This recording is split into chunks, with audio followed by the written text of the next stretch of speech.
Community groups have one more day to join the National Redress Scheme, or they'll be named and shamed.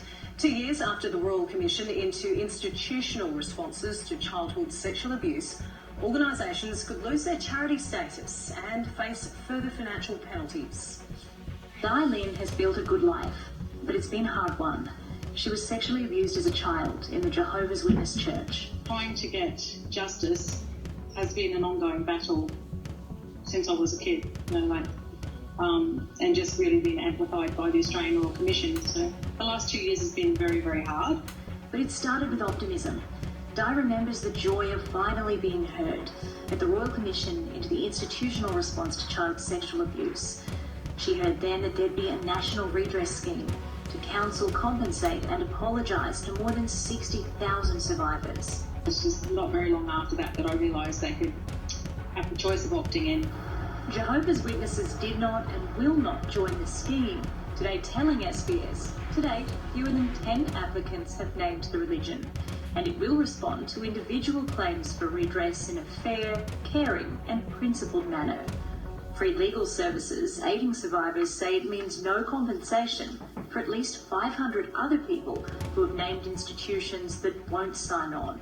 For institutions to have not joined the scheme sends a message to them that they are not cared for. They weren't at the time, and they're certainly not cared for now. But the Prime Minister is calling time, telling institutions opt in and pay out or lose the perks that come with charity status. That would have a serious impact on the income levels of those organisations, because it would make people less inclined to actually make donations in the first place, because they wouldn't be getting the personal tax deductions for making them. By June, the National Redress Scheme had already received more than 10,000 claims, a third of which is still being processed.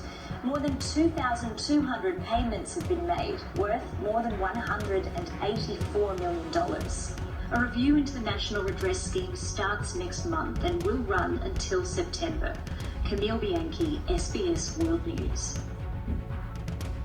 Failure to sign up as reprehensible. Political reporter Noor Haider has more from Hub House.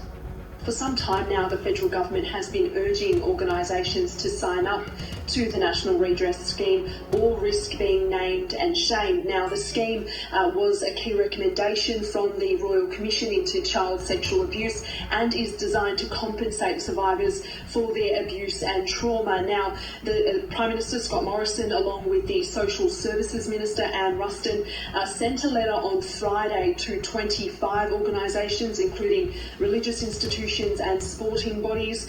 These are all groups that have a compensation claim made against them or were directly named in the Royal Commission. Now, we're told that there are 103 applications for compensation that are on hold because these organisations have failed to sign up. And in this letter that the Prime Minister has sent to these organisations, he says that they consider it to be reprehensible that these organisations have failed to sign up to the scheme.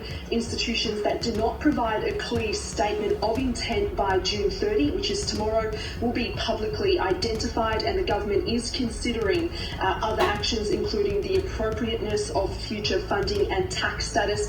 Joe, this letter goes on to say that by refusing to join the scheme, these organisations were doubling down on the crime and doubling down on the hurt. So they have until tomorrow to make their intentions clear and to advise the government whether they decide or whether they will go through with signing up with this scheme. The passing of that deadline. Well, this morning, Joe, the government named 6 institutions that have defied calls to join the National Redress Scheme.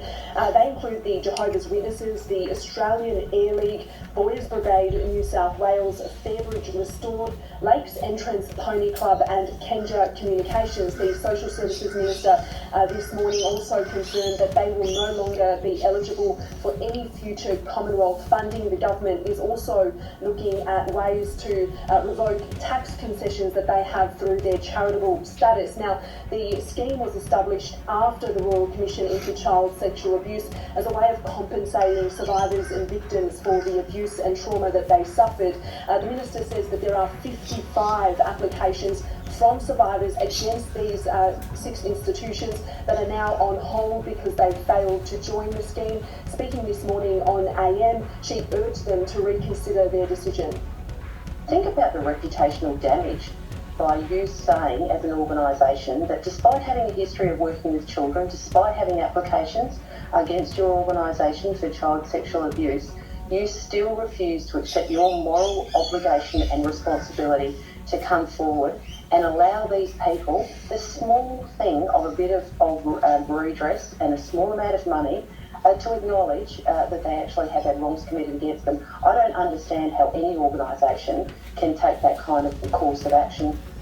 Now, as of last week, the scheme had received a total of 7,200 applications. More than 2,600 payments have been made, totalling more than $220 million. Joe? Okay, Nuaheda there in Canberra.